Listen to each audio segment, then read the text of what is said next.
Dengan anak? Dia tuh udah nggak ada urusan sama anak. Iya, ikutin proses hukum aja.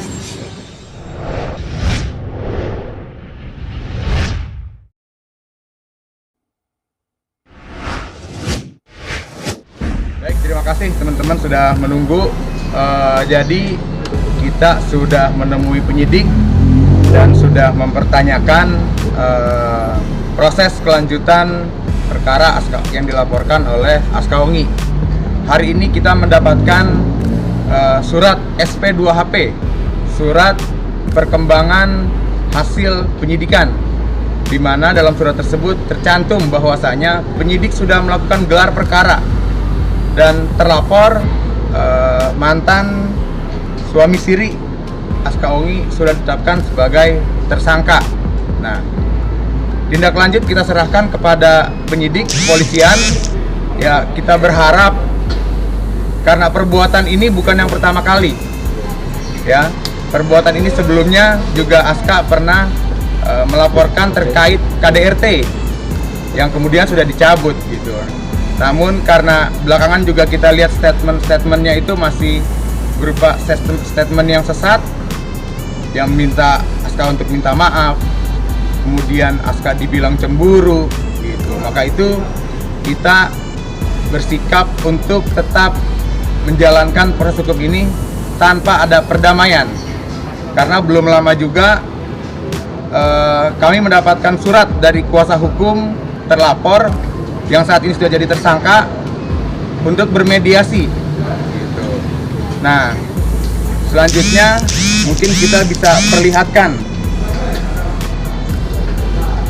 ini. Nah, ini untuk mengilas balik aja dulu terkait dengan laporan KDRT dulu. Nah, karena dengan ada permasalahan yang dulu dia belum juga sadar, maka di laporan ini kita on the track, kita tegak lurus gitu. Kita ingin mencari keadilan di sini. Aska gimana akhirnya mantan Alif ditetapkan jadi tersangka? Perasaannya gimana? Alhamdulillah ya, dia udah pokoknya udah jadi tersangka ya. Ya, silakan bertanggung jawab lah. Pokoknya silakan bertanggung jawab atas perbuatannya itu. Cukup lega nggak sih Aska sendiri? Ya. Ini kan prosesnya lama dan akhirnya sudah ditetapkan jadi tersangka. Ya, lega. Silakan. Oh, sorry bang, sedikit lupa. Jadi dia tersangka atas kasus apa? Laporan yang Kasus dugaan memasukkan keterangan palsu ke dalam akta otentik. Itu di perkapan bang dijadikan tersangkanya? Surat ini kita dapat pertanggal 15 Februari. 15 Februari. Kalau penetapannya nanti itu penyidik lah yang melakukan gelar perkara gitu. Kita nggak paham soal itu. Yang pasti kita per hari ini mendapatkan surat SP2HP yang bunyinya bahwa terlapor sudah ditingkatkan statusnya menjadi tersangka. Tapi setelah tersangka itu Nah, ini kita lihat beberapa waktu lalu kuasa hukum terlapor pernah mengirimkan surat untuk mediasi. Nah, sikap kita belum mau untuk bermediasi karena kita lihat sudah ada pengulangan perbuatan. Jadi kita tegak lurus supaya perkara ini sampai ke proses persidangan. Jadi, bang, mungkin setelah ditetapkan sebagai tersangka mungkin dalam minggu ini atau berapa hari ke depan Kelanjutannya ada Di kelanjutan? SP2HP itu disebutkan juga bahwa tindak lanjut berikutnya adalah memanggil tersangka, memeriksa. Untuk jadwalnya kita tidak tahu kapan.